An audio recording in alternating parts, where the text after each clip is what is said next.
মুসিবাতিন ফাবিমা কাসাবাত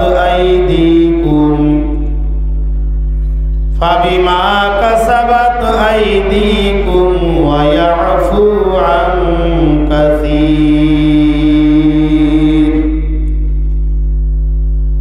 ওয়া ক্বালা রাসূলুল্লাহি সাল্লাল্লাহু আলাইহি ওয়াসাল্লাম ওয়া ইন নাযারা ইলাইহা সাররাতুহু ওয়া ইন আমারাহা আতাআতুহু ওয়া ইন আকসামা আলাইহা আবাররাতুহু ওয়া ইন গাবা আনহা নাসিয়াতুহু ফি মালিহি ওয়া ওয়ালাদিহি ওয়া আন নাফসিহা আও কামা ক্বালা আলাইহিস সালাতু ওয়াস সালাম। সুবহানাকা লা ইলমা লানা ইল্লা মা আল্লামতানা ইন্নাকা আনতাল আলিমুল হাকীম।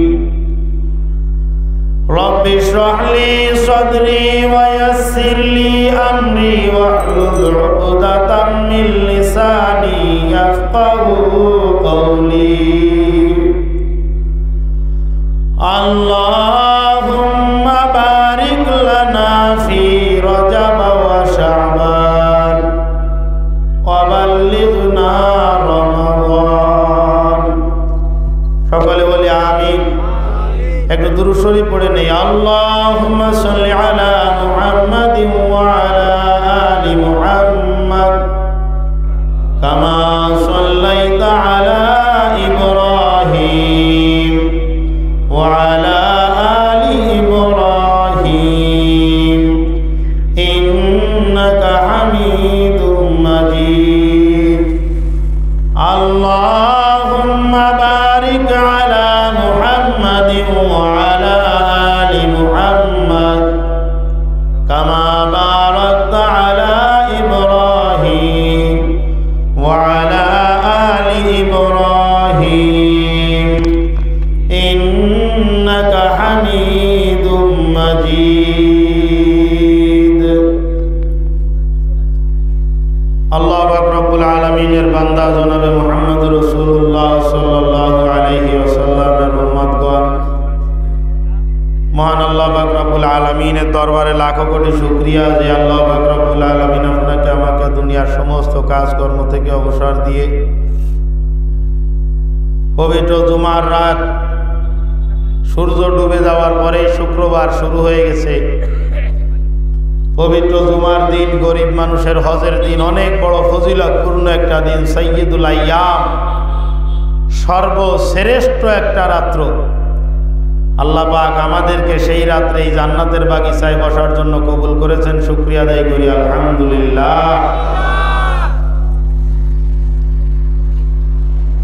আলোচনা অনেক শুনেছেন, রমজানের ফজিলত, নামাজের ফজিলতের উপরে গুরুত্বপূর্ণ আলোচনা শুনেছেন।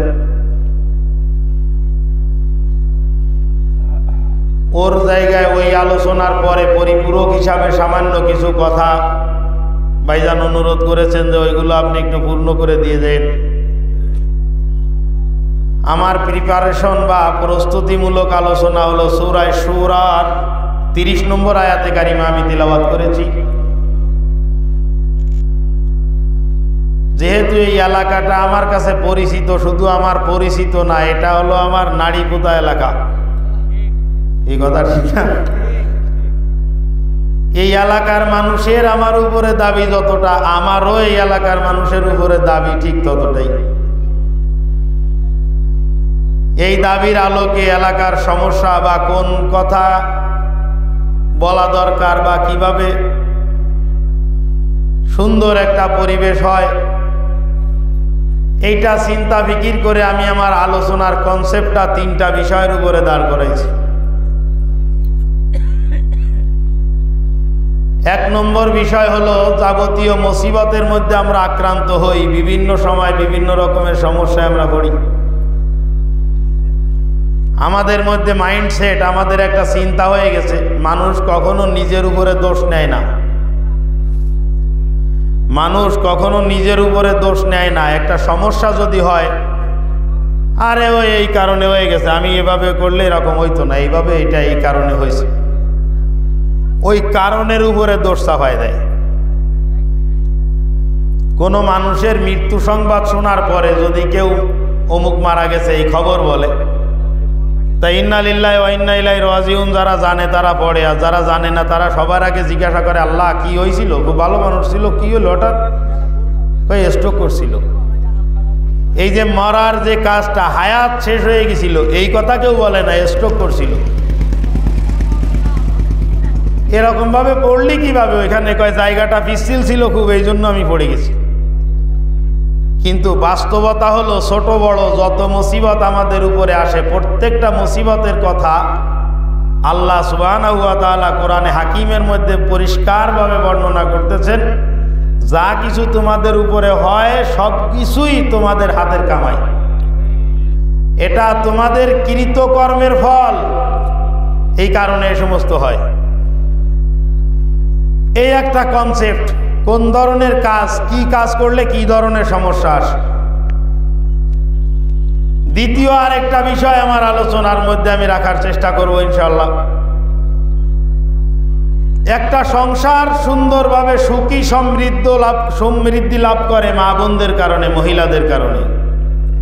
আমার দৃঢ় বিশ্বাস, বসিন্দিয়া বাজার পার হওয়ার পর, আমি যখন আসতেছি এখানে বসিন্দিয়া বাজার পার হওয়ার পরের থেকে আমি দেখতেছি দলে দলে ঝাঁকে ঝাঁকে আমার মা বোনেরা আসতেছে এবং এই ওয়াজের উদ্দেশ্যেই তারা আসতেছে। এখানে উপস্থিত পুরুষ যতটা, তার থেকে মহিলারা সংখ্যা একটু বেশি। এই জন্য আমি চেষ্টা করি আমার আলোচনার মধ্যে তাদের জন্য একটা অংশ রাখার। কি দরকার আছে কি আছে না? মহিলাদের জন্য কিছু বলার দরকার আছে। সর্বশেষ আর একটা কনসেপ্ট, এই রমজানুল মুবারক সম্পর্কে যেটা ভাইজান বলতে বলেছেন ওইটুকুই আমি চেষ্টা করব ইনশাআল্লাহ। এই তিনটা কনসেপ্টের উপরে আমার আলোচনা হবে। কি ধৈর্য সহকারে শেষ পর্যন্ত আমার সঙ্গে থাকবেন তো ইনশাআল্লাহ? ওই পিছনের দিকে কিন্তু লোক দাঁড় করায় দিয়ে রাখবো, যেটা বেরোবে ধরে রাখো ওই জায়গায়, জন্য বেরিয়ে না যেতে পারে।